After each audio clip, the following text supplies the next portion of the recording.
আপনি কি জানেন প্রতি বছর ইয়েলো ফিভারে কতজন লোক মারা যায়? ইউনিসেফের একটি রিপোর্ট অনুযায়ী প্রতি বছর 50,000-এর বেশি ইয়েলো ফিভারে মারা যায়।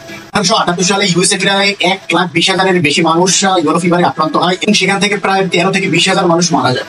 2 আগস্ট 1881 সালে কিউবান ফিজিশিয়ান কার্লোস ফিনলে বলেন যে ইয়েলো ফিভার মূলত মশার মাধ্যমে ছড়ায়, কিন্তু তার কাছে কোনো সাইন্টিফিক এভিডেন্স ছিল না, এর জন্য তাকে কেউ বিশ্বাসও করতেছিল না। US army surgeon general George Miller একটি কমিশন গঠন করার কথা বলেন। কমিশনের লিডার করা হয়েছিল ডক্টর ওয়াল্টার রিডকে আর তার 3 জন সাথীকে, এগামোটি শিমনি, James Carroll and Jesse Lazear. 1900 সালের জুলাইতে ডক্টর ওয়াল্টার রিড এবং তার সহকর্মীরা ইয়েলো ফিভার রোগীদের রক্ত পরীক্ষা করেন, কিন্তু সেখানে কোনো পোটেনশিয়াল ব্যাকটেরিয়া পাওয়া যায়নি। J C Leader and James Carroll মশা তত্ত্ব নিয়ে গবেষণা শুরু করেন, কিন্তু তাদের সব চেষ্টা ব্যর্থ হয়। জেমস ক্যারল নিজের উপর এক্সপেরিমেন্ট করার জন্য ডিসিশন নেন। ইনফেক্টেড মসকুইটো দ্বারা নিজে ইনফেক্ট হয়, কিন্তু লাকিলি তিনি বেঁচে গিয়েছিলেন। 1900 সালের ডিসেম্বরে ইয়েলো ফিভার টেস্ট পুরোপুরি সাকসেসফুল হয়, কিন্তু হিস্টোরিক্যালি 1901 সালের দিকে এটি পাবলিশ করা হয়।